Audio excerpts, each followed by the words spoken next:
Hello everyone and welcome back to our Old House on the Corner YouTube channel. Today we're picking back up where we left off last time on May 15th in Edinburgh, and it's our next thing we had reservations for that day, which was the Georgian House, which is in the new town of Edinburgh, north of where we had been previously. We say new town rather tongue-in-cheek. It is called New Town because comparatively to the old town, which goes back well over 900 years, it was the new part of the town when it was first constructed. This area of Edinburgh was originally built to house the more well-to-do of society, who no longer wanted to reside in the densely populated Old Town, or, as it was called, Old Reekie, meaning Old Smoky, due to the many coal fires used by its residents. Construction of the new town began in 1767 and continued through the mid-1800s, a period of time known as the Georgian era, as it was during the reign of King George III. To get there, rather than walk, we took advantage of our 48-hour tickets on the hop-on, hop-off buses. There are 3 separate lines, a green, a red, and a blue line. All of them have a slightly different route. The green route would get us to our intended destination. Come along with us.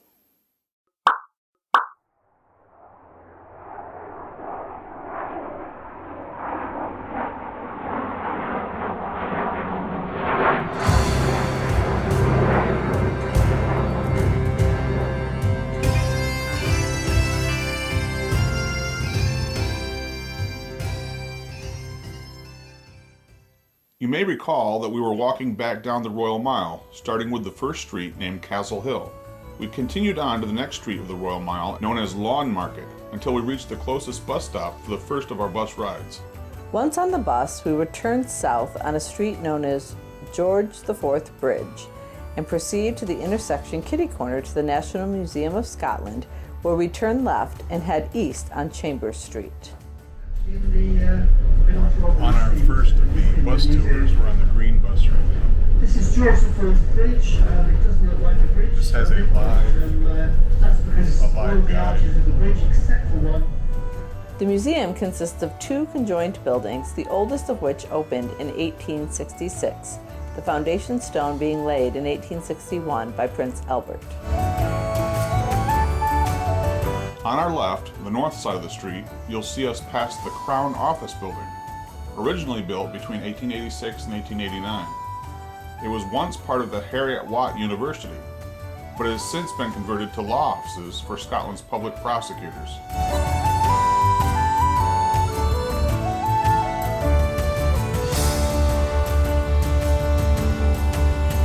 Further down this street, we will see what is known as the Charles Stewart House. It is not certain when this building was originally built, but it is currently used as office space for part of Edinburgh University. We're nearing the intersection of Chambers Street and South Bridge Street, where we'll turn left again and head north. Once on South Bridge, we're going to pass over a street known as the Cowgate, because it was once the path used for herding cattle to an area known as the Grass Market to our west. We'll see the Grass Market in a later video. We're now turning on South Bridge, and I will stop the video where we pass over the Cowgate that Claudine mentioned.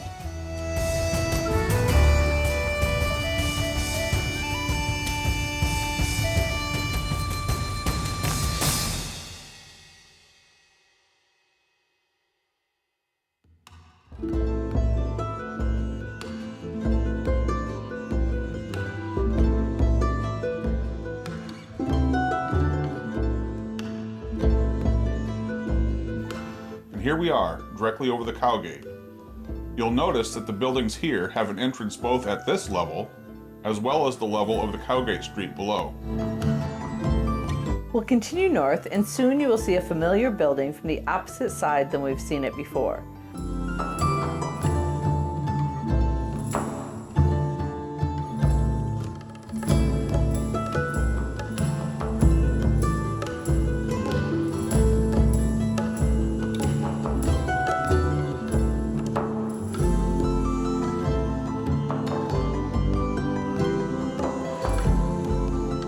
Look ahead to our left as it comes into view, the back side of the Tron Kirk.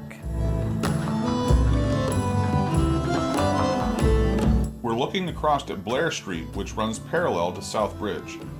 Unlike South Bridge, it is not elevated, so it runs downhill and connects to the Cowgate at the same level where it runs under South Bridge. If we turn to our left from the Google Street View that I showed earlier, you'll see where it comes out.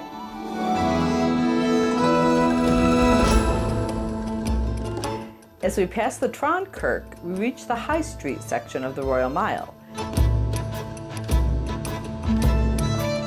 There to our left, you can see the top of Coburn Street. We'll turn right here and head east down the Royal Mile toward the Palace of Holyrood House.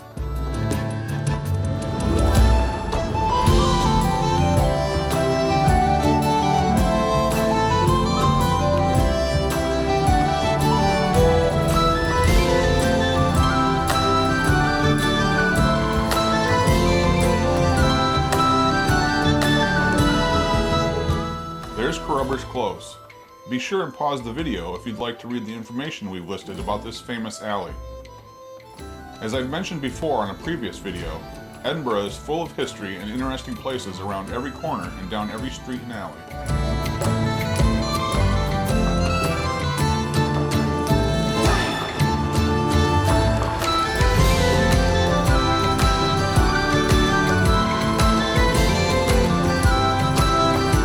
As we pull up to another bus stop, ahead on our left, you will see a building known as the Knox House. It is believed this was the last place he lived before he died in 1572. It is the oldest house still standing on the Royal Mile, having been built in 1470.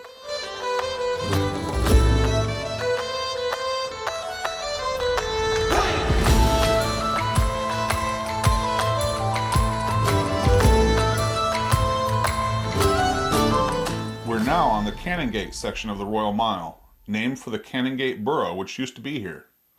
The Canongate was so named because it was the walk or way of the Augustinian canons, or monks, who resided at Holyrood Abbey, at the bottom of the hill.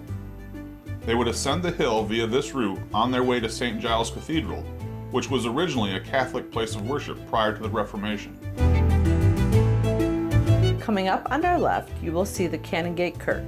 This church has a unique architectural design, unlike other buildings in Scotland at the time, as it featured a Dutch-style end gable and a Doric columned portico. The church serves as the parish kirk for Edinburgh Castle, Holyrood Palace, and the Scottish Parliament. We'll visit the Canongate Kirk in a future video. Reaching the bottom of the hill, you will now see the last street and shortest section of the Royal Mile, known as Abbey Strand, as we pass in front of the Palace of Holyrood House.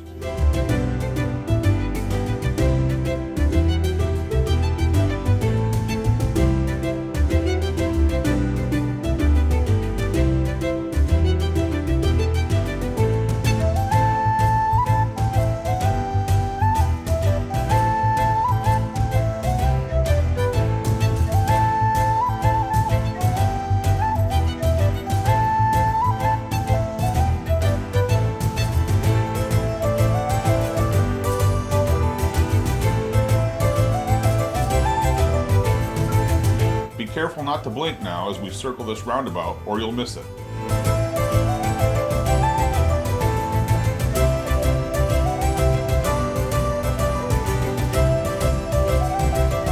The Palace of Holyrood House, more commonly called Holyrood Palace, was originally built in the 16th century as the principal royal residence in Scotland.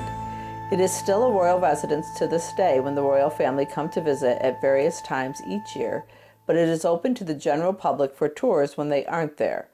Unfortunately, it was closed while we were in Edinburgh because Prince Edward, the current Duke of Edinburgh, was in town. There is a large parkland that surrounds the property, the majority of which is open to the public. I will jump the video ahead at this point since our bus was basically just turning around after the next stop, and we'll head north up this same street. Directly across from Holyrood Palace is the current home of the Scottish Parliament.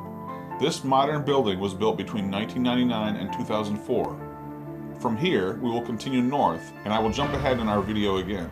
The next place you will see us is passing below Calton Hill and beginning down the east end of Princess Street. We will then turn north again on South St. David Street.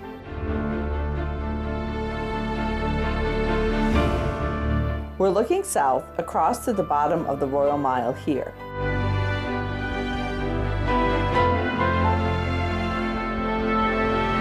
This next building on our left is the home of the Scottish Government, as well as Her Majesty's Inspectorate of Constabulary.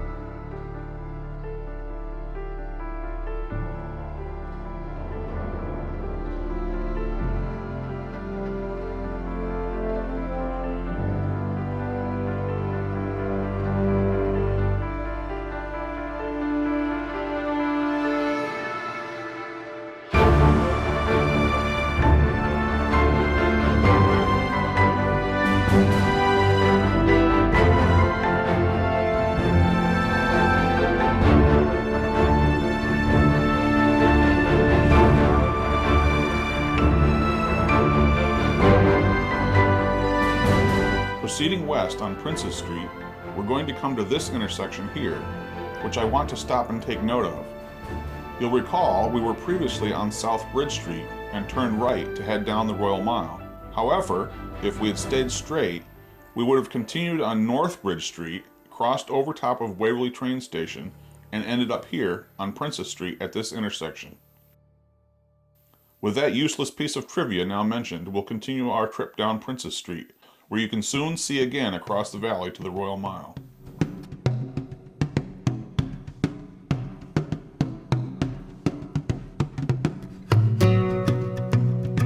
There's the top of St. Giles Cathedral peeking above the buildings in front of it. You can also see the new college, part of the seminary at Edinburgh University, which was a couple videos ago. And finally, Edinburgh Castle in the distance. We're coming up to the Scott Monument now, which I referred to by its nickname, the Gothic Rocket, a couple videos ago. Set inside this monument, which was erected between 1840 and 1846, after a lengthy design contest, is a statue of the famous Scottish author Sir Walter Scott. It is carved from a single 30-ton block of white marble. As was mentioned previously, we will turn north here on South St. David Street and head further into the new town.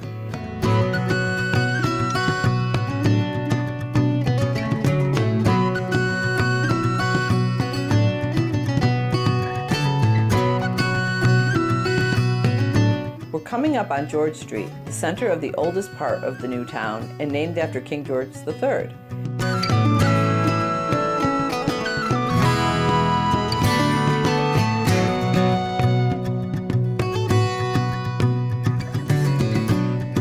This street runs west to east and is capped at either end by two squares. The one at the east end is named St. Andrew's Square after the patron saint of Scotland, and the one at the west end is named Charlotte Square after King George's queen. Charlotte Square is our ultimate destination, as that is where the Georgian House is located. However, as part of the green bus route, we will first circle St. Andrew's Square and pass down a couple other streets before arriving at our intended stop.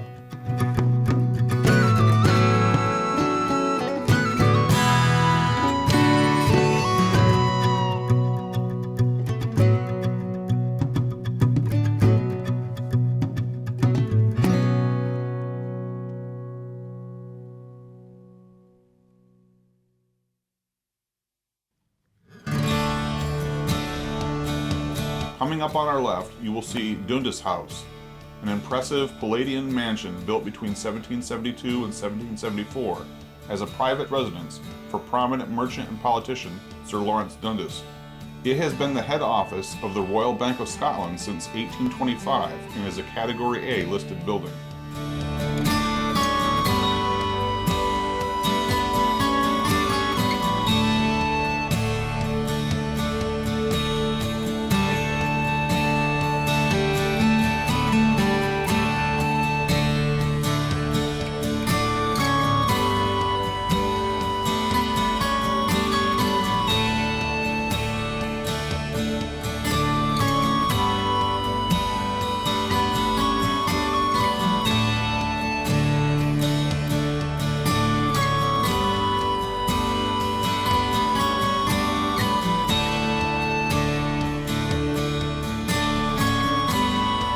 We will turn north here, passing by George Street again, and then head west on Queen Street.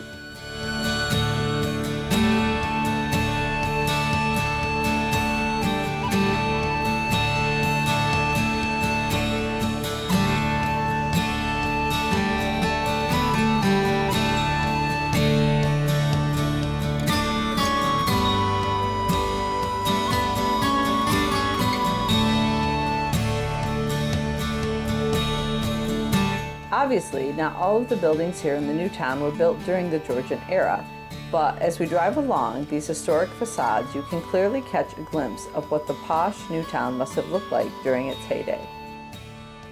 Two buildings we'll pass here are the Robert Ord House and the Royal College of Physicians of Edinburgh. The Robert Ord House is one of the earliest constructions in the new town, built between 1770 and 1771 for Robert Ord, a British lawyer and politician. The Royal College of Physicians building, known as the Queen Street Hall, was completed in 1846 and was built on the site of two other houses that had been torn down.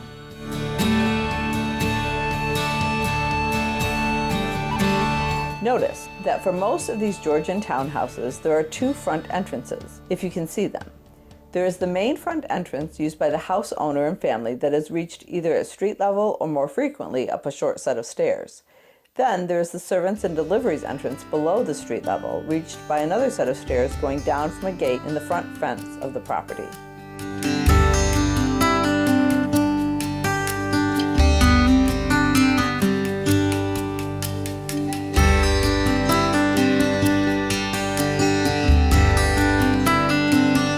We've reached the intersection of Queen Street and North Castle Street. We'll turn south here and head toward George Street.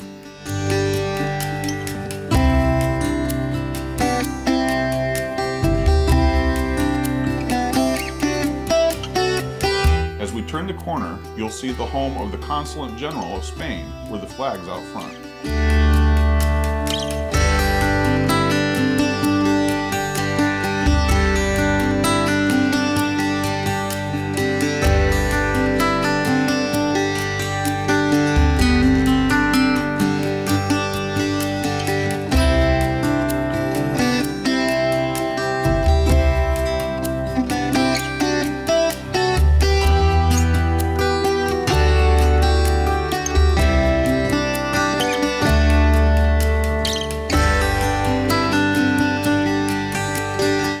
Our turn west on George Street to head towards Charlotte Square, you'll catch a glimpse of Edinburgh Castle in the distance. We're directly opposite of it here, thus the reason this is North Castle Street.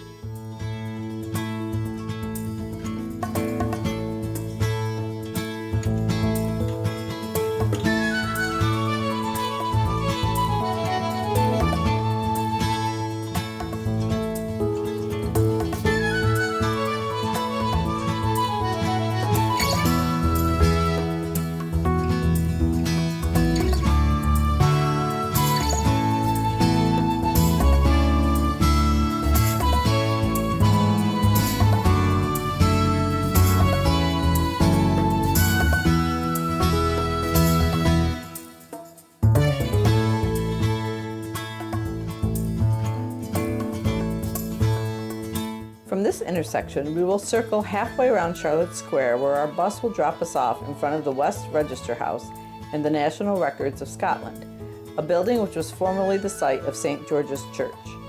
This square was completed in 1820 as part of the first phase of the new town development.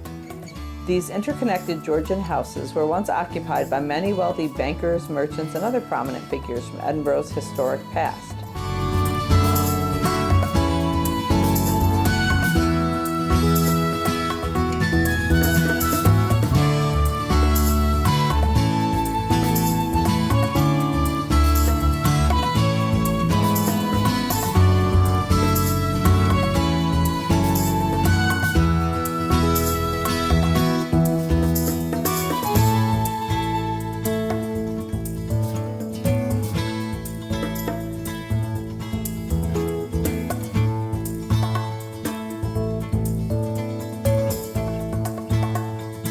From here, we walked the remaining distance to the Georgian House located here at number 7 Charlotte Square and began our visit. Coming into the entrance hall, we'd first head upstairs and start our tour in the parlor. There were a number of residents at number 7 Charlotte Square over the years that it was in use as a living space.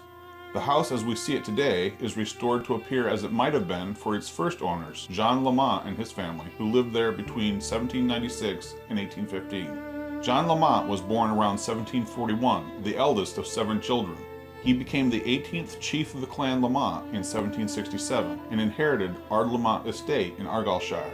As a member of the landed gentry, he was not in paid employment, and his main income came from the rents collected from his tenants. In 1773, he married Helen Campbell, and the couple had 5 children together: John, Amelia, Norman, Georgina, and Helen Elizabeth. Although John Lamont was a comparatively wealthy person, he had inherited some debts, and, owing to his own extravagant lifestyle, his financial difficulties began to mount up. He spent much of his time in London, where he attempted to involve himself in politics and unfortunately lived beyond his means. From the parlor, we'll pass into the drawing room. This was the formal entertainment room used for parties and to entertain and impress prominent guests. His portrait was painted by one of Scotland's most sought-after artists of the day, Henry Raeburn. He died at his Ardlamont country estate in 1816, heavily in debt.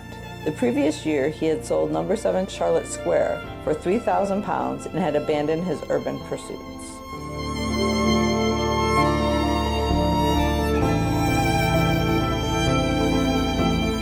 Heading back downstairs, we'd then enter the main bedchamber.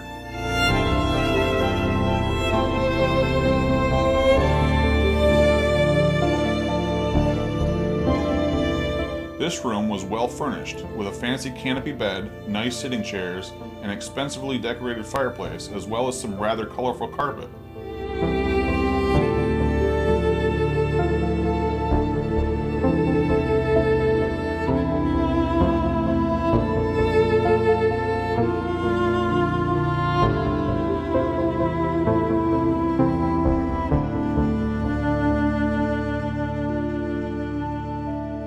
Of course, a large chest of drawers for clothes, much needed in a time when there was few closets.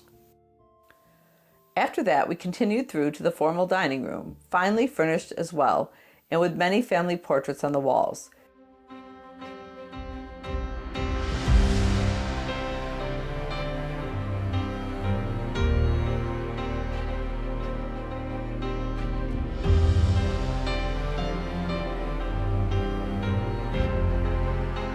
The table was also laid out with the best silver and china. How do you like the choices on this menu?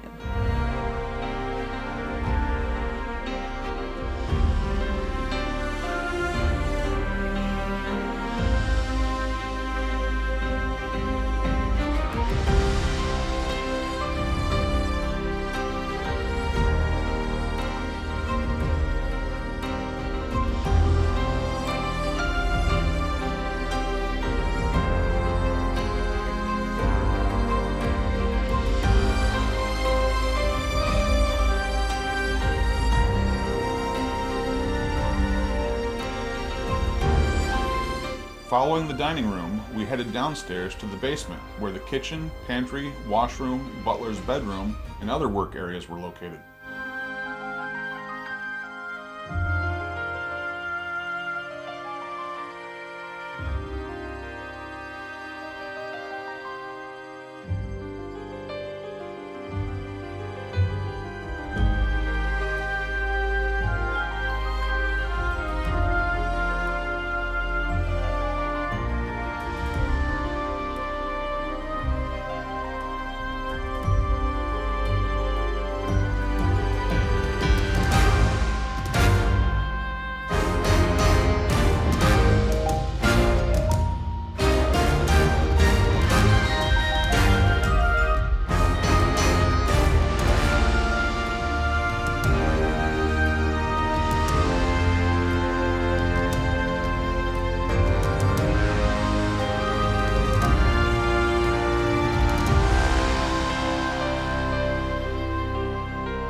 And with that last word of advice for the servants, we'll wrap up our visit to the Georgian House. But that wasn't the end of our day on May 15th. We had more to do. In order to find out, you'll have to make sure that you've hit the subscribe button and clicked on the notification bell so you can know when we post new videos. Come back and see us again. If you're already a member, thanks for joining us, and we hope you've been enjoying our trip to Scotland from May 2024. Until next time, so long from the old house on the corner. Coming up in a future video, we visit another cemetery and see a statue of a famous dog. Find out where we go by coming back to join us.